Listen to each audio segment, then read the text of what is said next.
Galera, então vamos fazer a correção aqui desses exercícios. Embora eu já tenha mandado feedback, acho que é bom vocês terem aí uma correção com mais calma e mais oral, né? Então, era para vocês lerem o texto. O texto do Sérgio Vaz compara os habitantes da favela Taboão dos Palmares com os quilombolas que resistiam à escravidão, né? Então ele faz o tempo inteiro comparações dos quilombolas, inclusive resgata figuras históricas como o Zumbi, ao João, a Kika e a sua família, né? Bom, aí tem um encarte aqui sobre o Sérgio Vaz, caso vocês tenham interesse de ler quem é o autor. E em seguida a gente começa com as perguntas. Bom, segundo o autor, qual a importância de João Barraqueiro, Kika e sua família? O que eles representam para a cidade? E aí eu coloquei como resposta esperada, para o autor, João Barraqueiro, Kika e sua família representam as pessoas de Taboão da Serra. São negras, trabalhadoras, enfrentam a discriminação racial e a desigualdade social. Certo?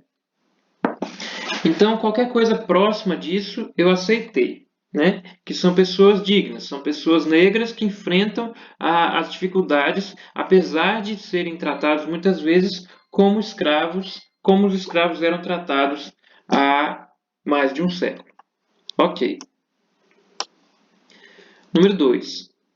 Taboão dos Palmares é uma crônica de 2007. Ainda assim, Sérgio Vaz diz que João Barraqueiro, Kika e sua família assustam qualquer senhor de engenho ou capitão do mato. O que isso quer dizer? Então, eu pus uma resposta aqui bem detalhada, apesar de que não era necessário ser tão detalhado assim. Eu aceitei respostas bem mais curtas. Então, qualquer coisa que tivesse nesse sentido, eu aceitei. Senhor de engenho e capitão do mato são figuras históricas do tempo da escravidão. O primeiro era o dono dos escravos, o real explorador de seu suor. Já os capitães do mato eram pessoas enviadas pelo senhor de engenho para capturar escravos fugitivos. Ambos são transportados para o nosso tempo, pois Sérgio Vaz faz um paralelo entre a escravidão e a exploração atual do negro. João Barraqueiro, Kika e sua família seriam, portanto, continuações históricas dos escravos que fugiam e formavam quilombos como os Palmares. Ao resistir e cultuar a dignidade e a liberdade, são herdeiros diretos de Zumbi, o mais famoso líder quilombola. Por isso, não se assustam com os atuais exploradores, os capitalistas, comparados no texto aos agentes da escravização.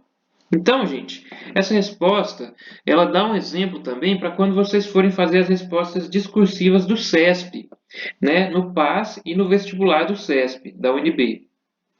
Por quê? É muito comum a UNB, aliás, sempre existem questões discursivas no CESP, da UNB, do vestibular da UNB e no PAS, e essa resposta que eu dei, é, ilustra como eles esperam que vocês respondam. Por quê? Eles esperam que vocês elaborem um raciocínio. E nas respostas de vocês, muitas vezes não é elaborado um raciocínio, vocês simplesmente dão algumas palavras-chave e o professor aceita por ser algo aproximado do que ele queria. Já no CESP não vai haver essa tolerância, porque tem concorrentes que vão dar esse tipo de resposta e vão sair na sua frente. Portanto, quando vocês forem fazer uma prova mais elaborada, é bom elaborar o raciocínio e os ditames históricos, né, que levam à sua resposta final. Ok? Então, prosseguindo aqui para a parte mais gramatical mesmo. Então, eu pedi que vocês lessem a questão dos sintagmas e tentassem descobrir por si próprios o que era essa questão. Eu postei aí um videozinho elaborando sobre isso, então eu não vou explicar muito. Mas o que é importante vocês saberem? Que o sintagma é como se fosse um tijolo da sintaxe. Então, se você consegue descobrir cada sintagma de uma oração, cada sintagma de uma sentença, você consegue, a partir daí, começar a identificar as suas funções e você vai, a partir desses tijolos, desses blocos de construção, você vai ter muito mais facilidade para fazer, para entender a análise linguística e a gramática, ok? Bom, aí eu pus aí uma dicasinha de um vídeo de um professor de concurso e pedi para vocês identificarem os sintagmas nas sentenças. Eu dei um exemplo que seria: a cidade é nossa gente maravilhosa. Então, o sintagma 1 seria a cidade, o sintagma 2 é nossa gente maravilhosa e o sintagma 3 maravilhosa. Esse sintagma 3, se você não identificasse, se tiver, como tem mais abaixo, sintagmas assim dentro de outros sintagmas, eu não tiraria o ponto. Mas se você identificasse também, já seria um bônus, um avanço em relação ao que eu estou esperando. Ok? Então, na primeira, o que você tinha que responder? Tinha que fazer uma única divisão entre as calçadas e são regulares.